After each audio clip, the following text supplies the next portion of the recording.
Man, I just wanted to check on you to see if everything's okay. Like, you haven't uploaded in like 2 months, so I just wanted to... What's that? No, don't worry. It's not. Well, come on, nothing. bro. Come on, show me. It's nothing. Show It's me. nothing.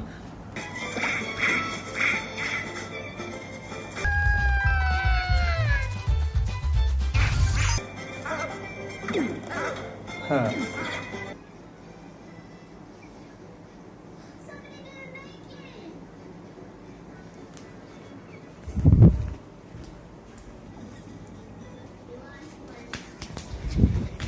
How? What the hell, bro? That hurt. You deserved it, bro. Upload something. I guess I will. Can't watch YouTube. What's up, boys? How's everything going? So, for a while now, you've probably known I'm a weeb. Like, it's not that hard to, find, since it's in like most of the videos I make, and I'm just, thought, you know what? Since I've already shown I'm a weeb, might as well make a video about it. So, here's the topic today. Should manga be adapted? Now, here's the interesting thing. I have a weird opinion about this, so let's just talk about it. But before we get into that, we need to talk about why is manga adapted into anime at first. To be perfectly honest, let me just draw it out for you. Here we go, money talk. Here comes the money. Dollar. Yeah, basically. So, essentially, what it boils down to is anime is a glorified advertisement for the manga. They just want more people to watch and enjoy and buy their manga. Now, here's a quote from Quota as to how the whole process even goes about. So, for a manga to become into an anime, the manga needs to be popular enough for it to be in the top 10 rankings of an opinion poll. I don't really know what that means. It's in the script. Of a popular manga like Shonen Jump or Young Jump. Also, the manga needs to be appropriate for its corresponding age group. Moving on, if the manga is popular, the manga is popular, animation companies will send requests to the editorial department of the manga publishing magazine, asking permission to do an anime of the manga. The editorial department then decides which manga to put forward. Then the mangakas, also another name for manga authors, are told of the proposal. Permissions are taken, and if they want to give their preferences on voice actors or other aspects of the anime, they are allowed. The mangakas can give aspects. This is really badly written. It's a quote from Quota. I don't know what you expected from me, but this is what you get, boys. Now you may be thinking, well, listen, if the manga is already popular, why don't you do an anime? Let me just show you something.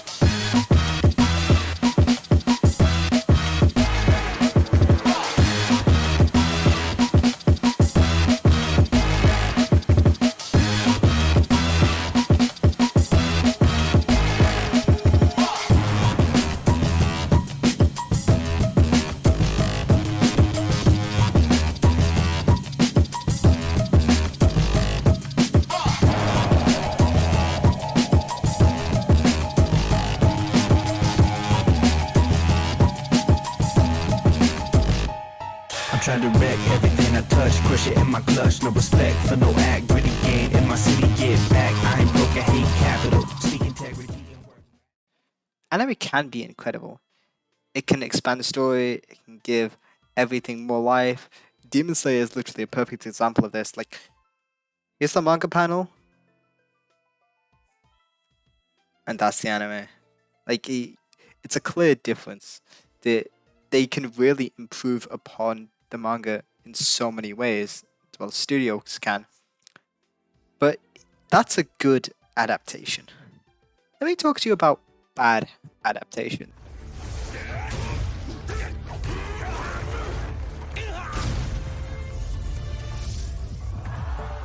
Now, everyone knows the whole anime, manga, Netflix adaptation meme. Now, here's the thing. You can cut that down from the Netflix bit and just have manga and adaptation. Because sometimes it doesn't even get to a Netflix adaptation before you get a terrible adaptation of a perfectly good manga. Now, everyone knows the infamous Berserk 2016. Hey guys, 2 quick questions. Number 1, what the fuck am I looking at? Number 2, can you stop? Can we not do this? For 5 seconds? For fucking How bad of an experience that was for anyone, and how good the manga is, how bad the anime was. I get it, everyone said it, but this isn't like the only issue. That's clearly just bad animation, and the story was essentially the same as far as I know. The issue with the adaptations happens when you put an anime out before the manga's even finished. Now, 2 good examples of this are Akame ga Kill and Demon Slayer, where the whole ending was changed, which is kind of unfortunate because they both had really good endings, but it was changed. But here's the thing, that's not even the worst. The biggest example I want to talk to you about is Tokyo Ghoul. 教えてよ教えてよその仕組みを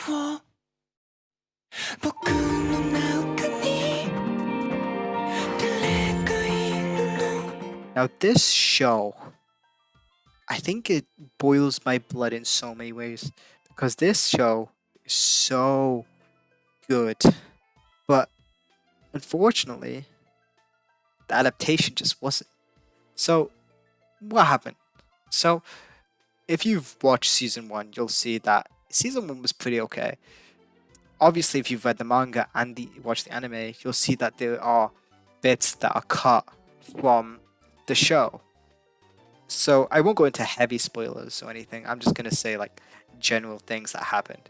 But that's what happened. There was cuts, there was bits that were cut, and when you go on to the ending of that, he doesn't follow the ending of the manga, which is unusual, but you know, sometimes that happens. Just different ending. But season 2 was a mess. Now, I couldn't find much about why they cut so much from the first season. I think the most I found was someone online probably saying it was too much gore. But, well, according to Inquisitor, all 3 anime seasons had been based on the script written by Chunji Mikasano. I butchered that name, but at Studio Period. Now, Studio Period have made some very good shows. They've always been known to make good animations. However, I don't know how good their storytelling is, and based on my experience with watching Tokyo Ghoul Season 2, that wasn't a good storytelling. But anyway, moving on. The secondary issue was that Ishida, the author, had not finished writing Tokyo Ghoul, which meant when the second season of the manga was being created. The mangaka did give the director ideas for how Tokyo Ghoul Season 2 should end, but he claims the manga creator specifically wanted us to create something original for the second season, which is why it moves in a different direction. So, although this sounds weird, it's pretty common, like I told you before. Soul Eater and Akame ga Kill were both, it had these same issues where the anime finished before the manga, which is unusual, but it happens and it's unfortunate. Now, the whole issue I have with this is these are really big turn-offs for anyone who did enjoy it at one point. And the biggest issue I find is that even with all this, there's no point. If the adaptation's bad, people will just forget about it and move on to the next big show because there's so many good adaptations out there. And that's why it's so unfortunate when an adaptation is so bad that there is nothing that can be done to bring it back. Now, the second point I wanted to bring up is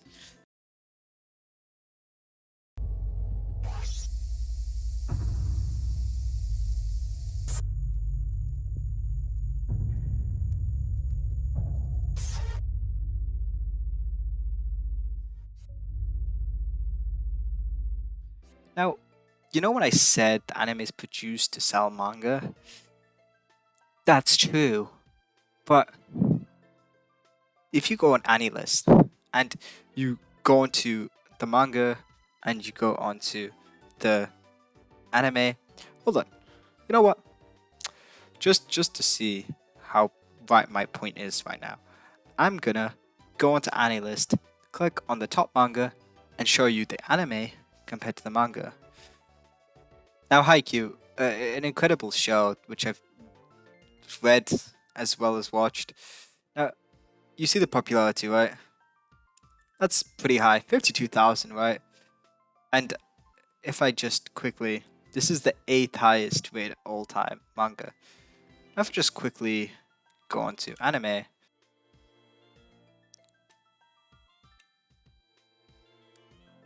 yeah, that just shows my point. Now, I think the main reason for this, big spike in popularity of anime over manga is specifically for that show. The animation's really good. I can't fault the animation. The music's also incredible. Have you heard their opening? Like, that's a bop every single time. Just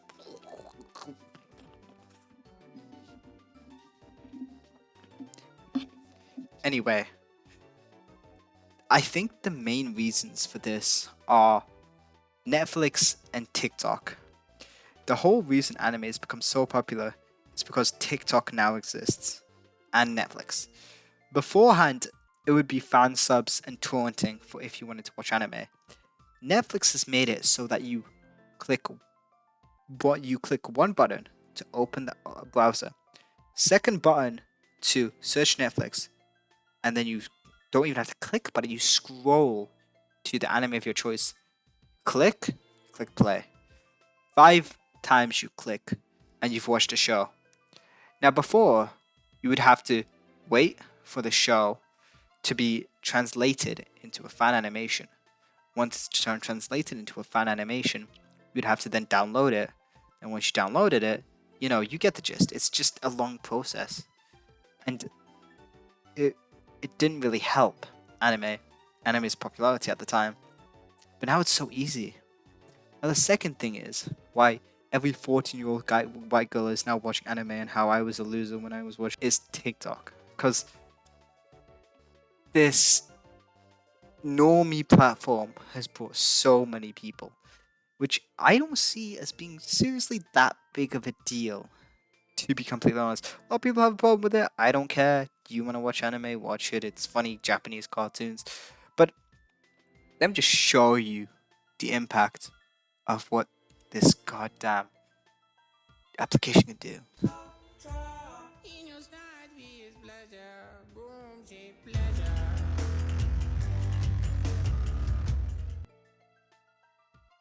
What I've just shown you is a clip from Beyond the Horizon, I think the name is wrong, and music.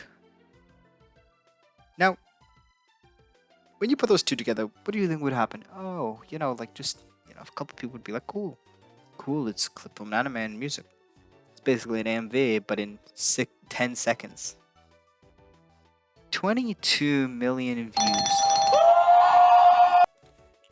Hey, this is editing Usman here to give you some information. I forgot to put a conclusion in the second segment and forgot to do an intro for the third segment.